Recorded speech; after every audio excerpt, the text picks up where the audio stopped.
தெய்வீகமானவர்களே, அன்பு வணக்கங்கள். நம்ம உடம்புல 7 விதமான உயிர் சக்தி மையங்கள் இருக்கிறது. அது என்ன உயிர் சக்தி மையங்கள்? பிராண சக்தி மையங்கள்னு சொல்லலாம், ஜீவகாந்த சக்தி மையங்கள் சொல்லலாம், பயோமேக்னெட்டிக் சென்டர்னு சொல்லலாம். இது 7 இடங்களில் மையம் கொண்டிருக்கிறது. இந்த 7 மையங்களில் அந்த பிராண சக்தியானது, உயிர் சக்தியானது போதிய அளவு இருந்து விட்டால் இந்த உடம்புல எந்த விதமான பாதிப்புகளுமே வராது, ஆரோக்கியமாக இருப்போம் என்பதை பல்லாயிரம் ஆண்டுகளுக்கு முன்னால் நம்முடைய யோகிகள், ரிஷிகள், முனிவர்கள், சித்தர்கள் கண்டுபிடித்து கூறி சென்றார்கள். எப்படி கண்டுபிடிச்சாங்க? இன்னைக்கு அந்த சக்தி மையங்களை எல்லாம் எம்ஆர்ஐ ஸ்கேன், சிடி ஸ்கேன் என்று சொல்லக்கூடிய ஸ்கேன்களின் மூலமாக இன்றைய மருத்துவ விஞ்ஞானம் கண்டுபிடித்து, ஆமா இது 100% உண்மை தெளிவுபட கூறியிருக்கிறார்கள். அப்ப நம்முடைய சித்தரியல் யோகிகளுக்கெல்லாம் இந்த ஸ்கேனிங் எல்லாம் எப்படி தெரிஞ்சது? அப்ப அந்த காலத்துல இருந்ததானா? கிடையாது.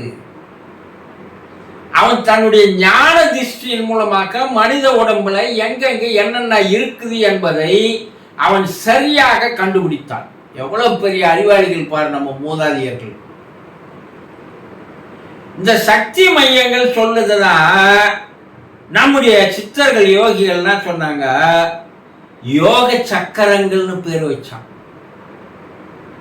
சக்கரங்கள்னா அது எப்போதும் சுழன்று கொண்டே இருக்கக்கூடியது. அது அந்த மையங்களை கண்ணால பார்க்க முடியுமான்னா இப்ப விஞ்ஞானம் ஓரளவுக்கு தெளிவாக காட்டுது. சாதாரண நம்ம கண்ணால பார்க்க முடியாது. அது எங்க இருக்குது 7 அப்படின்னீங்கன்னா நம்முடைய முதுகுத்தண்டினுடைய உள்பக்கமாக, முதுகுத்தண்டு ஒட்டாத ஒரு பக்கத்துல அது இருக்கிறது. அப்படின்னா என்னங்க அது மையம்னா என்ன? நரம்புகள் ஒன்று கூடி இணைக்கின்ற மையம். நம்ம உடம்புல 72,000 நாடி நரம்புகள் இருப்பதாக எப்போ சொன்னாங்க. அதை இன்றைய மருத்துவ உலகம் ஆமான்னு கண்டுபிடிச்சிருக்கு. நம்முடைய ரிஷிகள், முனிவர்கள், யோகிகள் எவ்வளவு பெரிய அறிவாற்றல் இருக்குது. அவன் எப்போ அப்படி கண்டுபிடிச்சான்? ஒரு மனித உடலிலே 72,000 நாடி நரம்புகள் இருந்து கொண்டிருக்கிறது. அதுல சில நரம்புகள் 2 நரம்பு ஒரு இடம் கூடுது, 4 நரம்பு ஒரு இடம் கூடுது, 16 நரம்புகள் ஒரு இடம் கூடுது, 1008 நரம்புகள் ஒரு இடத்துல கூடுது. இப்படி ஒன்று சேருகின்ற, இணைகின்ற அந்த இடத்துக்கு பெயர் தான் மையம், சென்டர்னு பேர். அதோடு அதுன்னா சுரப்பி மண்டலங்களும் அதோடு இணைந்து இருக்கிறது. நரம்பு மண்டலம், சுரப்பி மண்டலம், இது 2 அதுல இருக்கு. நரம்பு மண்டலம் ஆக்டிவேட் ஆனா சுரப்பி மண்டலம் ஆக்டிவேட் ஆகும். அந்த சுரப்பிலிருந்து சுரக்க வேண்டிய திரவங்கள் உடலுக்கு சுரக்கும், உடல் ஆரோக்கியமாக இருக்கும். இப்ப நம்ம உடம்புல ஆரோக்கியமா இருக்கணும்னா உயிர் சக்தியானது தேவை. இப்ப நம்ம வீட்டுக்கு கரண்ட் இருக்கு. அந்த கரண்ட் நம்முடைய மெயின் பாக்ஸ் வழியா வீட்டுக்குள்ள எல்லா ரூம்களுக்குள்ள ஜங்ஷன் பாக்ஸ்ன்னு ஒண்ணு வைப்பாங்க எல்லா இடத்துலயும், இல்லையா? இப்ப அந்த ஜங்ஷன் பாக்ஸ் போன்றதுதான் நம்ம உடம்புல இருக்கக்கூடிய இந்த யோக சக்கரங்கள். இந்த ஜங்ஷன் பாக்ஸ்ல ஏதாவது ஷார்ட் சர்க்யூட் ஏற்பட்டா என்ன ஆயிடும்னா ஒட்டு மொத்தமா அந்த வீட்டுல என்ன ஆயிடும்? கரண்ட் ஆஃப் ஆயிடும். இந்த மெயின்ல இருக்கக்கூடிய அந்த ட்ரக்கர் கீழே விழுந்துடும், இல்லையா? இல்ல அங்க ஏதாவது கரண்ட் வராது போச்சுன்னா ஒட்டுமொத்த வீட்டுக்கும் கரண்ட் வராது போயிடும். அது போல நம்முடைய உடம்புல இருக்கக்கூடிய அந்த உயிர் சக்தி ஓட்டமானது இந்த எல்லா யோக சக்கரங்களுக்கு போதுமான அளவு உள்ளே போய் அந்த நரம்பு மண்டலத்தில் ஒரு ஊக்கத்தை உற்சாகத்தை தந்து அதோடு பின்னி பிணைந்திருக்கின்ற சுரப்பி மண்டலம் செயல்பட ஆரம்பித்து உடல் முழுவதும் சரியாக இருந்தா உடல்ல எந்த விதமான அங்கங்களுக்கும் உறுப்புகளுக்கும் பாதிப்புகள் இல்லை. சரி, அது எங்க இருக்குது? 7 மையங்கள். என்ன, முதுகுத்தண்டினுடைய கீழ்ப்பகுதியில கடைசியா வால் என்று சொல்லுவார்கள். வால் பகுதி, முனைப்பகுதி.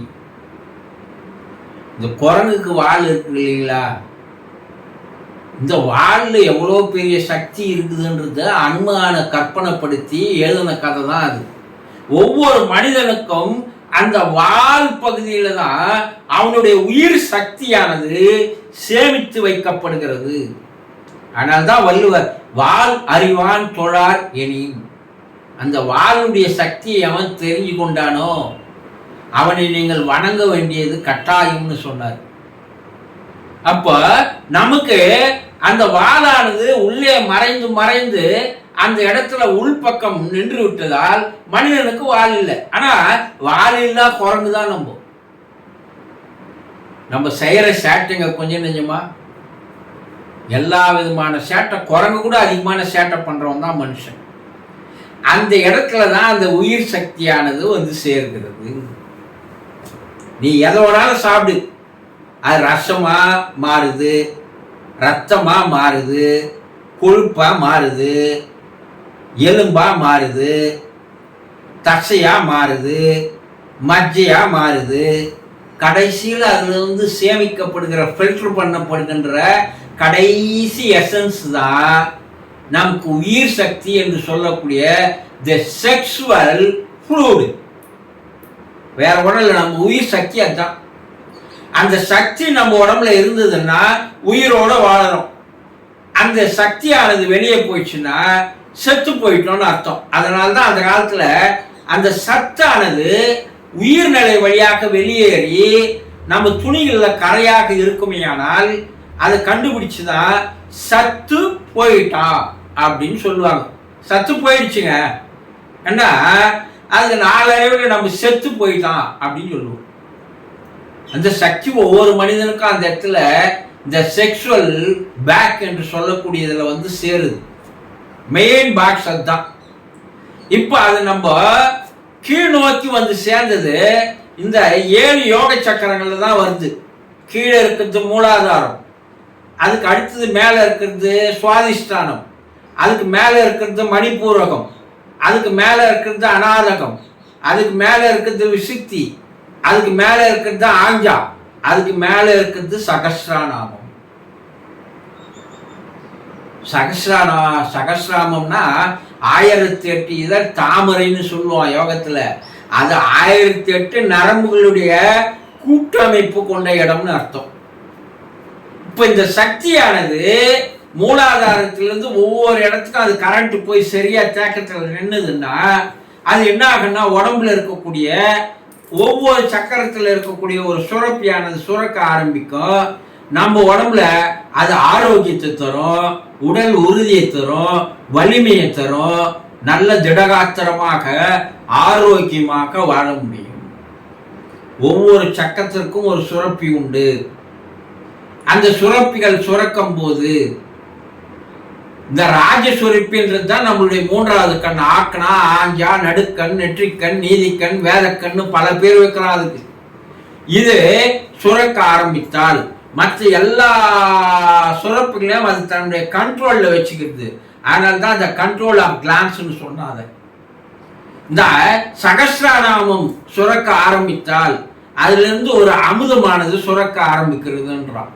அப்போ நம்ம உடம்புல இருக்கிற இந்த 7 உயிர் சக்தி மையங்களை நம்ம சரியா வச்சுக்கணுன்றதுனால்தான் யோகத்தில் பல்வேறு பயிற்சிகளை தந்தார்கள்.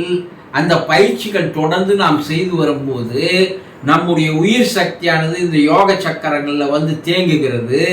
அதில் இருக்கிற சுரப்பிகள் சுரக்க ஆரம்பிக்கிறது. அதனால் நாம் நல்ல உடல் ஆரோக்கியத்தோடு, நல்ல சிந்தனையோடு, அறிவு கூர்மையோடு, நல்ல நினைவாற்றலோடு நாம் அனைத்திலும் உயர்ந்தவனாக சிறந்தவனாக மாற முடியும் என்பதுதான் சித்தர்களுடைய அன்றைய கண்டுபிடிப்பு. அறிவியல் மருத்துவ அறிவியலுடைய இன்றைய கண்டுபிடிப்பு இரண்டும் ஒன்றையே கூறுகிறது என்பதை தெளிவாக தெரிந்து கொள்ளுங்கள். சந்தோஷம்.